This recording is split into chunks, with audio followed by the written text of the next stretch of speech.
I love how great handheld emulators have really gotten in the past few years. I've reviewed the Anbernic RG351V, which I loved, and the RG552, which initially held a lot of promise for me, but kind of failed to live up to expectations. I've also been very intrigued about some newer Anbernic devices. However, another company, Retroid, announced the Retroid Pocket 3 and 3 Plus last year, and when I took one look, I'm like, yeah, I need that. So this is my review of the Retroid Pocket 3 Plus.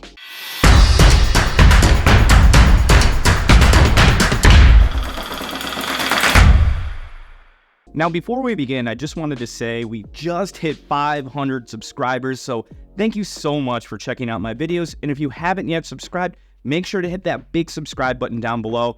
And I am going to be doing a giveaway to one of my subscribers, so stay tuned for details on that at the end of the video. All right, let's get into it. Retroid released the Pocket 3 in late 2022, but early last year announced the Retroid Pocket 3 Plus, and then later the Retroid Pocket 3 Flip, which essentially was just the 3 Plus, but in like a DS-style clamshell body for the people that want that, I guess. Regardless, I wasn't sold on the Pocket 3 as it fell into the category similar to the RG552. It basically promised a lot more than it was probably going to deliver, which again, unfortunately was the case in the RG552, and it was really only the superior build quality to that of the Pocket that made me really kind of want it, but it also comes with that premium price point. I think it was like $229 at the time of release. It ultimately drove me to the much more affordable Retroid Pocket 3 Plus, which I pre-ordered for $149, and I do think it is now listed at $125 on their website. I also got the accessory package that had like a case and a screen protector, but actually what I should have ordered was the official grip for this thing. Unlike the Anbernic devices I had been using, Retroid goes significantly more compact on their devices, and I don't have like that big of hands, but like playing for a decent amount of time, it kind of got uncomfortable, and it also got fairly warm after longer gaming sessions, because it doesn't have active cooling like the RG552. This was never like a huge issue for me because it never really got like hot enough to shut itself down or to like, touch and you're like burning your hands or anything like that.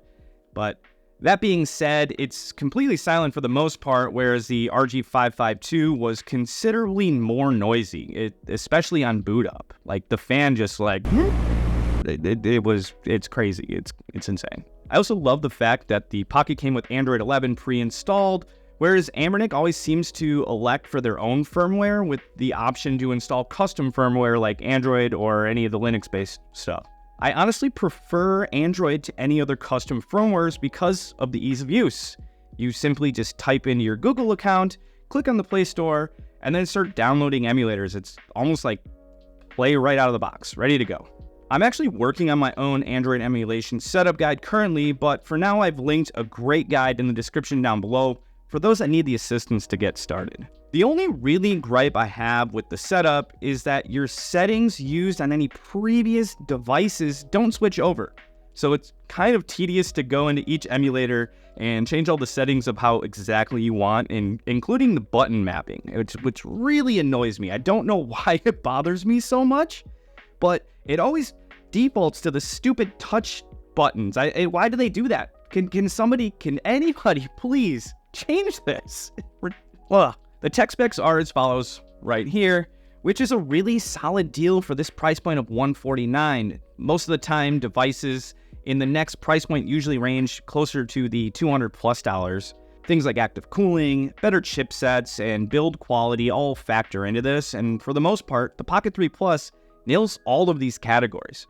Sure, it's made out of some like less than desirable plastic material, and the D-pad's a little mushy, but overall, the build quality is solid enough, and the chipset plays my entire retro game collection and even some GameCube games. And since this device doesn't do anything really more higher end, you don't need a fan, although it would have been appreciated because, like I said, after long gaming sessions, it does get a little warm to the touch. Also, if colors really matter to you, the Retroid Pocket 3 Plus comes in an absurd amount of colors. I opted to get the Super Famicom color scheme, which they call 16-bit, but they have like 10 colors to choose from, so I guess that's cool. So how does it actually handle everything? Well, like most new emulators, you won't really have trouble playing anything from your retro game collection, Game Boy Color, Game Boy Advance.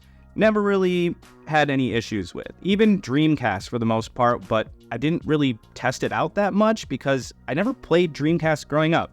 I guess I didn't own it, but you know.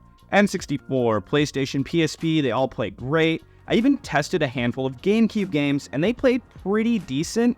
Although I did have to lower the resolution on some of these games to avoid any screen tearing. But also, I'm not an expert, so I've seen other creators play GameCube games perfectly fine on theirs with no problems, so take that as you will. Now, would I recommend this gaming device? Absolutely. This is exactly what I've been looking for. In fact, I'm actually going to give this specific one away to one of you for supporting the channel. I just wanted to say thank you from the bottom of my heart. We hit that 500 subscriber goal. So if you want to comment down below what your favorite video game is and use the code phrase 16-bit, that is how you enter. Please just make sure that you are subscribed. So you got to just hit that big button down below, because if you aren't, I literally can't contact you. So it's just that simple. Plus, I think that sharing my love for gaming is the best way I can express my sincere gratitude I have for all of your support. So thank you again so much, and I appreciate it. And of course, we'll see you in the next video.